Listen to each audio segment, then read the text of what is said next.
वाणी में खिरती है मानो जैसे अमृत धारा। जिन्हें की वाणी में खिरती है मानो जैसे अमृत धारा। उनके वचनों को सुनकर होगा अब कल्याण हमारा। उनके वचनों को सुनकर होगा अब कल्याण हमारा। शिरोमणि शिष्या के स्वर्ण से शब्दों ने जग तारा। ऐसी पूर्णमती माता को शत शत नमन हमारा। शत शत नमन हमारा। पूर्णमती माता तुम सा ना जग में कोई सहारा। पूर्णमती माता तुम सा ना जग में कोई सहारा। जिन वाणी चैनल कहता है धन्य है भाग्य हमारा। धन्य है भाग्य हमारा।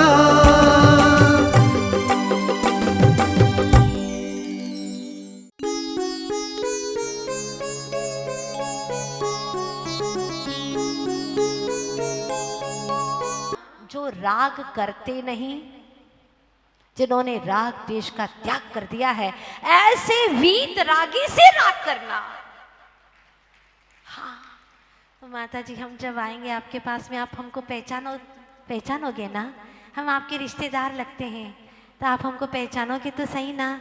हे भगवान आत्माओं, मेरा रिश्ता जिससे है वो सब सिद्धालय में पहुंच गए हैं। तुमसे कहाँ रिश्ता है मेरा? कोई रिश्ता नहीं है। ये सब झूठे भ्रम है तुम्हारे। ये दैहिक रिश्ते अनंत काल से चले आ रहे हैं, इसमें कोई सार नहीं है। और कहते हो, कई लोग आकर के पूछते, माता जी आपने हमें पहचाना कि नहीं पहचाना? तो मुझे ऐसा लगता है मैं क्या जवाब दूं। फिर भी कभी कभी तो मैं बोल ही देती हूँ। आज सबको सामूहिक में बता देती हूँ, तुम्हारी पहचान करके मुझे आखिर क्या मिलेगा बताओ? पीड़ा होती है। क्या करूं पहचान करके तुम्हारी? कदाचित तुमको पहचान लिया कि तुम वहां के हो, तो इससे मुझे क्या मिलेगा? मेरी इतनी देर ज्ञान भ्रमित रहेगा, मेरा ज्ञान भटकता रहेगा कि तुम कौन हो। हाँ तुम वो ही हो, वहां से आए। काश इतना समय मैं अपनी चेतन आत्मा में लगाती, काश इतना समय मैं अपने उपयोग को प्रभु परमात्मा में लगाती, वितरागता में लगाती, तो मेरे भीतर में आनंद का सरोवर उमड़ता। क्या मिलेगा? राग की ओर जाएगा तो रागी ही बनेगा, द्वेषियों की तरफ जाएगा तो द्वेषी बनेगा। प्रभु अब तो मुझे वीतरागी होना है। एक ही लक्ष्य, एक ही उद्देश्य, एक ही प्रोजेक्ट, और कुछ भी उद्देश्य नहीं है। मुझे वीतरागी होना है। वीतरागी होते ही सारे दुख खत्म, सारे कष्ट संकट समाप्त, विघ्न कुछ रहे, वो जीवन चाहिए। कभी कभी ये भक्त बोलता है प्रभु से, मैं राग से रागी हुआ और द्वेष से द्वेषी हुआ, पर आप सा सानिध्य पाकर क्यों नहीं ज्ञानी हुआ। हे प्रभु परम वीतरागी, मुझे बताइए ना। मैं रागी को देखता हूँ, कोई मुझे राग की बात करता है तो मैं भी उसके राग में रागी हो जाता हूँ। वो कहे कि मैं तुमसे बहुत राग करता हूँ तो चेहरे पर राग उभरने लगता है, रोम रोम में राग राग पुलकित कर देता है। कोई कहता है मैं तुमसे बेहद नफरत करता हूँ तो हमारी आंखों में क्रोध आ टपकता है, हम भी उसके साथ में द्वेष करने लग जाते हैं। मैं राग से रागी हुआ, द्वेष से द्वेषी हुआ, पर आप सा सानिध्य पाकर क्यों नहीं ज्ञानी हुआ। प्रभु आप जैसा सानिध्य पाकर के मुझे ये बात समझ में नहीं आई कि जैसा रंग मिलता है मैं वैसा रंग जाता हूँ, जैसा सामने वाला मिलता है, जैसी संगत वैसी रंगत हो जाती है, जैसी संगति वैसी मेरी मति हो जाती है। तो भगवान आप जैसी की संगति मिली तो मेरी मति वैसी क्यों नहीं हुई? ये प्रश्न है मुझे। पूछा अपने अपने भीतर से कि ऐसा क्यों नहीं हुआ। भगवान कहते हैं, वत्स तूने मेरी संगति की ही कहाँ, तन से की है, वचनों से की है, मन और चेतन से तो की ही नहीं है। दुनिया के लोगों के साथ में चेतन आत्मा से मन से संगति करता है। कभी अपनी चेतन आत्मा से बोला कि हे मेरे चेतन आत्मन, पूरे चेतनता से हम तुम्हें चाहते हैं, हाँ सिर्फ तुम्हें ही और कुछ नहीं, ओनली वन, बस तुम्हें ही चाहते हैं।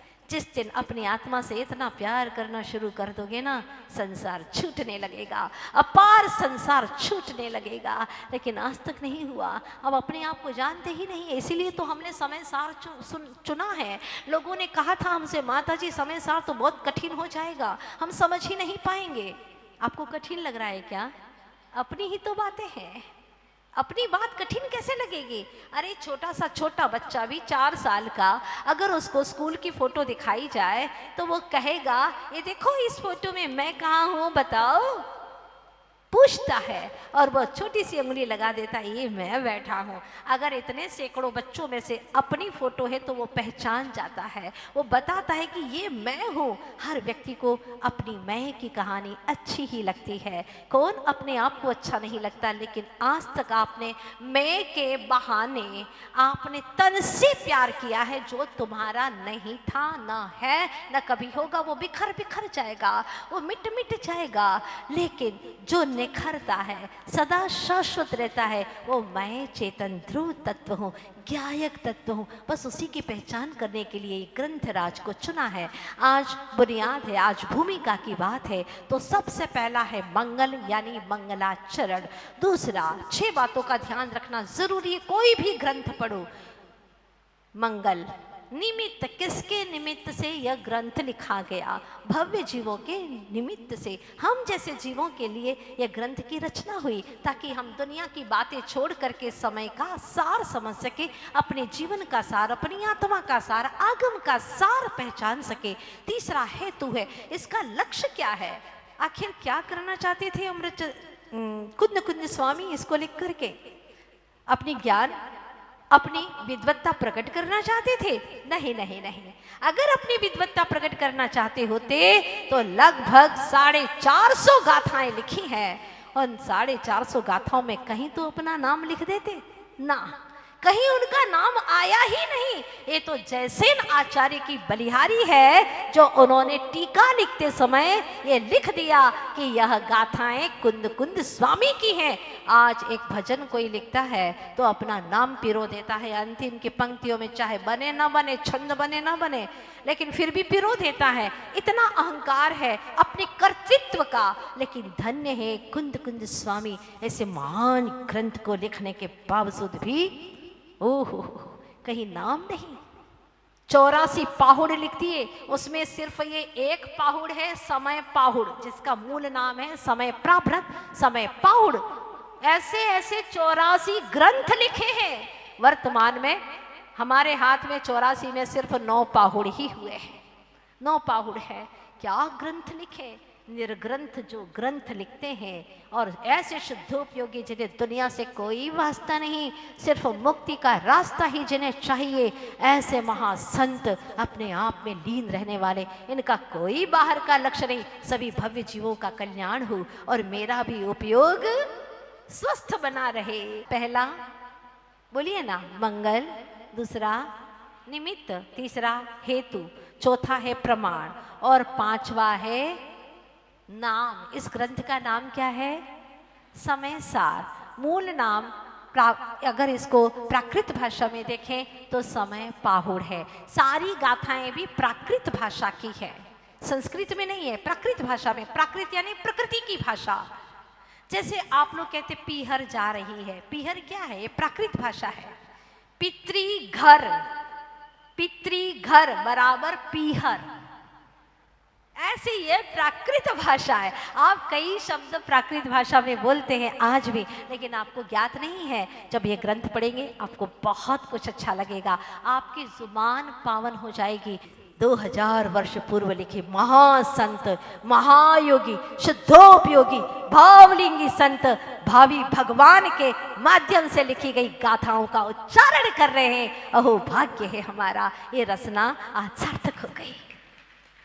ग्रंथ को छुआ, ये हाथ सार्थक हो गए, पवित्र हो गए। आज ऐसे पवित्र ग्रंथ को स्पर्श करने के बाद में अब कोई गलत चीजों का स्पर्श नहीं करेंगे प्रभु, अर्थात गलत शब्द का उच्चारण नहीं करेंगे। इस तरह की भावना भाई। तो अंतिम है मंगल निमित्त हेतु प्रमाण नाम। नाम क्या है? इस ग्रंथ का नाम क्या है? समय सार। अब अंतिम बात है कर्ता। कर्ता कौन है इसके? कुंद कुंद स्वामी। क्यों नाम पड़ा कुंद कुंद? इसके बारे में हमें कुछ थोड़ा सा इतिहास बहुत ढूंढने के बाद में प्राप्त हुआ। एक व्यक्ति को जिन धर्म से भारी द्वेष था, बहुत द्वेष था, विद्वेष था, और साधु को देख लेता तो भयंकर ही द्वेष उमड़ पड़ता। तो क्या हुआ? कुंद कुंद स्वामी ध्यान तपश्चर्या में सदा लीन रहते, ज्ञान ध्यान तपो रक्त, ये उनके जीवन की ही परिभाषा थी। एक दिन कुंद कुंद स्वामी तप करने वाली जो गुफा थी वहां पर विराजमान थे। उस गुफा में उस विद्वेषी व्यक्ति ने जाकर के शराब का घड़ा रख दिया। शराब का घड़ा रख दिया और राजा के पास में आकर के शिकायत कर दी कि ये क्या, ये कोई साधु है? हाँ, जाकर के देखो कितनी गंदी चीजें उनके स्थान पर पड़ी हुई हैं, सेवन करते हैं वो। हाँ, कहाँ पहुंचे हुए साधु और कहाँ दुर्व्यसन का दोष लगाने वाला वो पापी जीव राजा के पास में जाकर के बोल करके आया। राजा ने आज्ञा दी, जाओ सैनिको वहां जाकर के देखो उन्होंने ऐसा छद्म वेश क्यों धारण कर रखा है, जाकर के देखो उनकी गुफा में। गुफा में जाकर के देखा तो चमेली के फूलों से भरा हुआ था पूरा घड़ा। सैनिकों ने देखा ये तो महाझूठ है, इतना बड़ा झूठ। उस गुफा में प्रवेश करते ही चमेली के फूलों की सुगंध आ रही है और ये कह रहा है कि शराब। पूछा कहाँ है वो शराब का घड़ा? उसने कहा कि ये रखा है। घड़ा तो यही है, लेकिन इसमें तो चमेली के फूलों की खुशबू आ रही है। ये क्या बात है? ये क्या चमत्कार कैसे घटित हो गया? फिर उसने दूसरे दिन भी ऐसा ही किया, तीसरे दिन भी ऐसा ही किया। अब तो गुफा में और ज्यादा चमेली के फूलों की खुशबू फैलने लगी।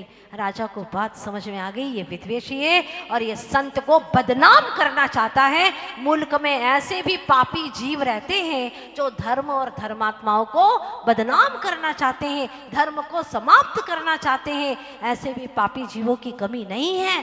तो राजा ने उसको दंड दिया, उसको फांसी की सजा दी जाए। मुनिराज ने अपनी ध्यान मुद्रा छोड़ दी और कहा इसे क्षमा कर दो। राजा ने क्षमा कर दिया। फिर वह व्यक्ति कहता है, महाराज राजन, घटना तो बहुत बुरी घटना थी, ये मैंने ही पाप किया है, लेकिन धन्य है ये संत। ये संत नहीं, इस धरती के भगवंत है, भगवंत है। और उस दिन से उस पापी जीव ने हमेशा हमेशा के लिए पाप छोड़ दिया, व्यसन छोड़ दिए और हमेशा जीवन में सत्य वचन कहूंगा ये संकल्प लिया। साथ ही जैन धर्म को स्वीकार करता हूं। राजा सहित उस व्यक्ति ने जैन धर्म को स्वीकार कर दिया और कुंद कुंद स्वामी की भक्ति में लीन हो गए। उनका नाम कोंड कुंद था। क्या था? कोंड कुंद। कोंड कहते हैं शराब को, कोंड कहते हैं शराब को, वह वहाँ की भाषा है साउथ की। कोंड यानी शराब, और शराब के स्थान पर कुंद यानी पुष्प बन जाते हैं, इसलिए उनका नाम पड़ गया था कोंड कुंद। ये वही कुंद कुंद स्वामी है जिन्होंने समय सार ग्रंथ को रचा है।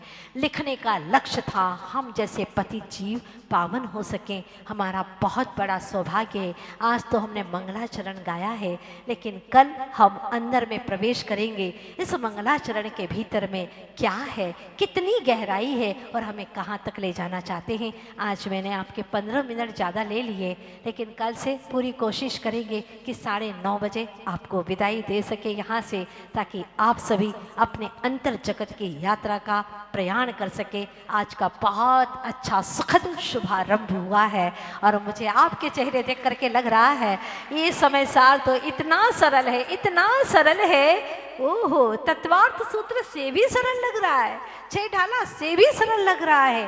क्यों नहीं लगेगा? अपनी आत्मा की कहानी है, अपनी कथा है, अच्छी ही लगेगी। और शनि शनि जल्दी मत करना कि माता जी जल्दी से सारा ग्रंथ पढ़ा दे।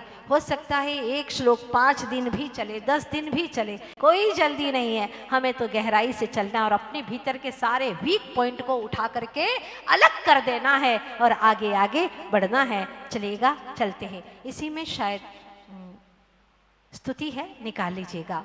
हूँ चैतन्य चिदानंद धाम, जानन देखन मेरा काम। हूँ पीछे लास्ट में देखिए, है या नहीं है? निज से निज की हो पहचान, लीन रहो निज में अविराम, हो जाऊं भावों से पढ़िएगा। हूँ चैतन्य चिदानंद, सभी लोग पीछे तक सभी लोग गाइए। विषय कषाय दुख की खान, स्वात्म ज्ञान सुख शांति निधान, किंतु मोहवश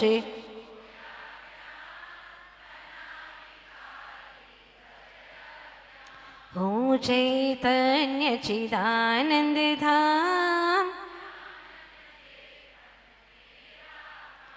पर को निज का करता जान, निज को पर का करता मान।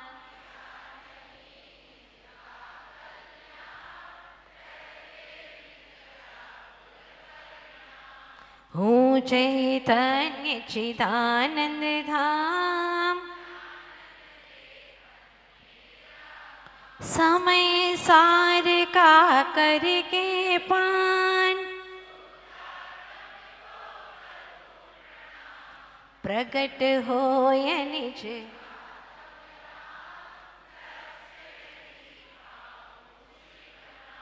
हूँ चैतन्य चिदानंद धाम। निश्चय नय से हूँ भगवान, पूर्ण स्वयं में तू गुण खान, विद्या गुरु का कर गुणगान। हूँ चैतन्य चिदानंद धाम। श्री 24 तीर्थंकर भगवान की, आचार्य गुरुवर्षि विद्यासागर जी महाराज की, श्रीमद कुंद कुंद आचार्य देव की।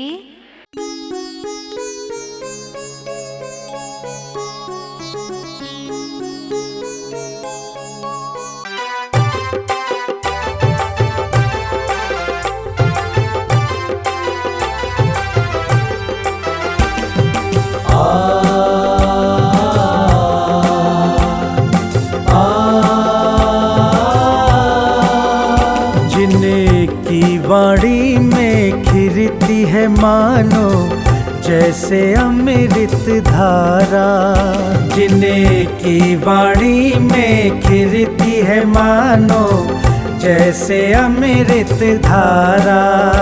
उनके वचनों को सुनकर होगा अब कल्याण हमारा।